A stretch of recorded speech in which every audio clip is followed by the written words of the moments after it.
Bonjour. Alors, je m'appelle Grégory Comm, je suis juriste spécialisé en droit de la santé. Actuellement, je n'ai pas l'habitude de faire des petites vidéos pour expliquer deux, trois concepts juridiques. Je fais plutôt en petite conférence ou autre, mais là, je vois beaucoup de débats sur les réseaux sociaux sur la proposition de loi Garot qui vise à lutter contre les déserts médicaux. On parle de coercition, de régulation, de liberté d'installation. Il y a beaucoup d'émois un petit peu partout et je pense qu'il est intéressant de clarifier les concepts. D'abord, le premier point, c'est qu'est-ce que la coercition, qu'est-ce que la régulation et qu'est-ce que la liberté d'installation.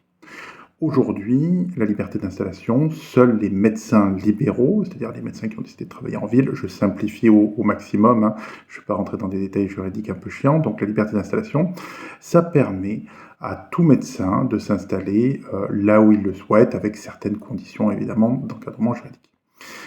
Cette liberté d'installation, seul le corps médical en dispose, les autres professions sont sous un autre régime. Ensuite, on parle beaucoup de coercition. On dit que la loi Garot est une loi qui va amener une coercition, donc imposer aux médecins de s'installer à tel ou tel endroit. Ça, c'est faux.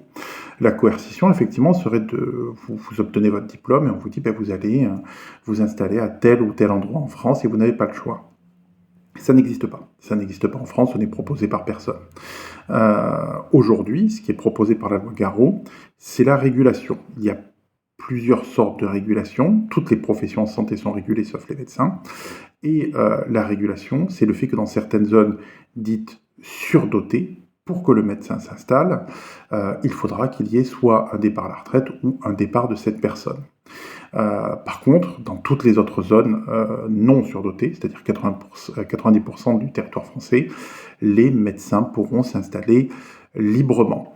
Donc voilà, il ne faut pas dire que la PPL Garot obligera un médecin à s'installer à tel ou tel endroit. Non, la PPL Garot empêchera des médecins de s'installer dans les 10% du territoire dit surdoté. Mais parfois, à 30 km, 20 km, ils pourront s'installer. Ça ne veut pas dire que la PPL Garot est la solution obligatoire aux déserts médicaux, ça ne veut pas dire que c'est non plus la pire loi possible qui va détruire la médecine. Donc, je reclarifie les concepts. Coercition, obligation d'envoyer quelqu'un s'installer à tel ou tel endroit, ça n'existe pas. Régulation, dire que de tel ou tel endroit, il y a, entre guillemets, trop de professionnels, donc on ne peut pas s'y installer. Et liberté d'installation, le fait de pouvoir s'installer où on veut. Pourquoi, alors que ce sont des activités libérales, on a ces concepts-là? Alors oui, ce sont des activités libérales, mais qui sont financées par la sécurité sociale. Alors on va dire non.